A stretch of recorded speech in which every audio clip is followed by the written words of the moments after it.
After taking out the Rockets in 6 games, the Kings enter a series against the top team in the West, the OKC Thunder. Josh Giddey and SGA have already given us fits in the past in this series, and SGA is averaging near 30 points this season. But here he is passing to Chet Holmgren for an early long ball and the game's first bucket.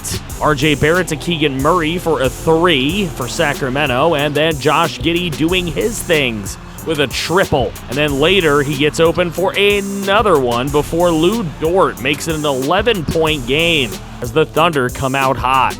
Josh Giddey trying to keep the Thunder in it late, but this brick in the final second secures a comeback win for the Sacramento Kings, 127-120, with Keegan Murray dropping 31 and Joshawn Dillon with a quiet 17.12 boards. Josh Giddey dropped 30 points, 9 boards, 9 dishes, and SGA with 20 points, 9 boards, 10 dishes. Yikes, hopefully they don't keep playing that way. Game number 2 with the Thunder looking to avoid dropping 2 in a row at home, and SGA with a wild pass to Josh Giddey for the opening 3-ball. But Harry Klinkstein with the answer to tie the ball game. Later, it's a stop and pop from Josh Giddey, and then he hits a triple later on to give the Thunder a lead, which they would hang on to late in the game as Chet Holmgren's wide open on the wing, and then SGA hits a big dagger 3 to give OKC a 10-point win to even the series, with Josh Giddey dropping 40 and SGA dropping 30.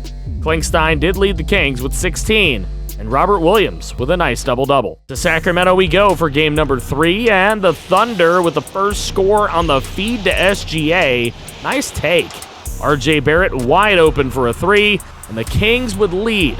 But then SGA finds the space to pop the 3 and tie the ball game up. And later, it's Josh Giddey.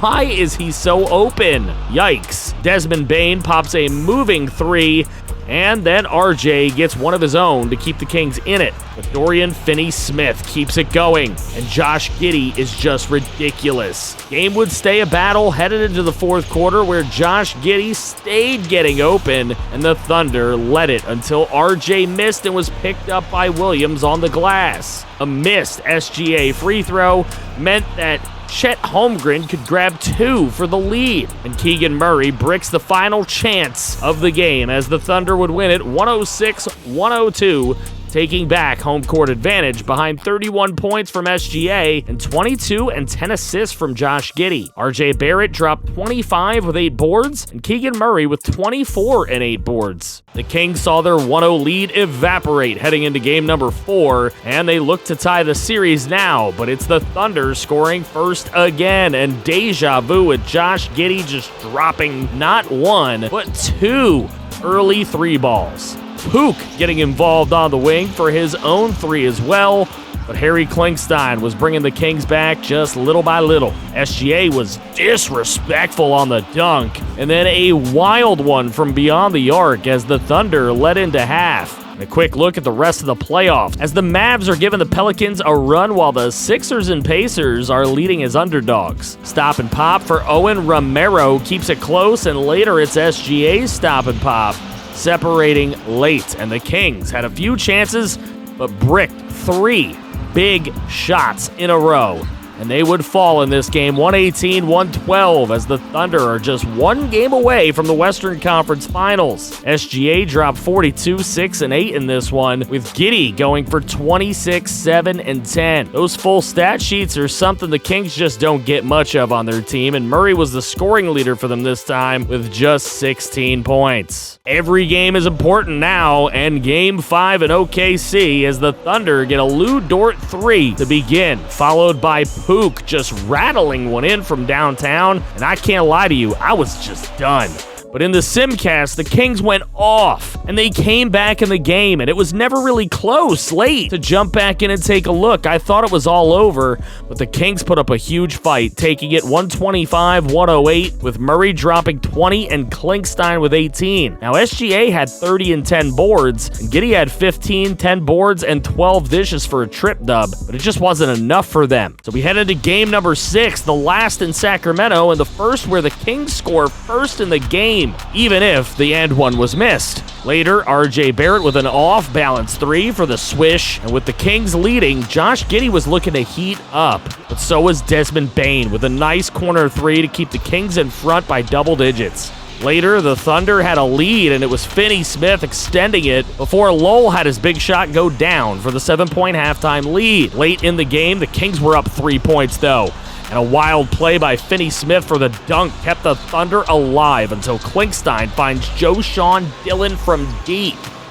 And a stop and pop from SGA gives way to a final opportunity for the Thunder, but Josh Giddey just bricks the deep 3 ball, and the Kings win it 131-128, living to fight on to a Game 7. The best thing in sports, behind Desmond Bane's 30 and RJ Barrett's 20. SGA had 27, Giddey had 26, with not as full of stat sheets as we have been used to from them in this series. The Kings have new life. And this is what it's all about. Game 7, win or go home, do or die. In the early inside, nice take from RJ Barrett for the bucket. And then it's a 3 ball from Lou Dort for the lead for the Thunder, followed by, guess who?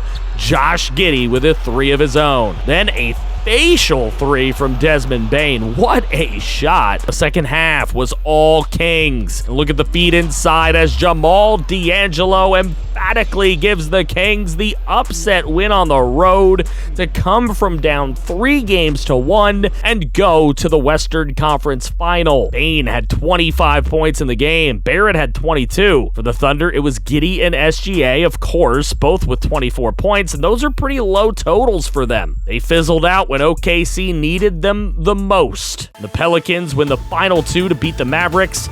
They will host our Kings in the conference final. While in the East, it was the Pacers pulling off the win in 5 over the Bulls, and the defending champion Sixers closing out the top-seeded Cavs. This Pelicans team made a huge trade with the Knicks to bring in Brunson and Mitchell Robinson, and you can add those 2 guys with Dyson Daniels, CJ McCollum, and of course Zion. And this could be a really tough series for us. Let me in on your predictions. Can we get to the NBA Finals here in year number 3? Find out next time. Quick shout out to the channel members for supporting the channel in that above and beyond way. I love you all.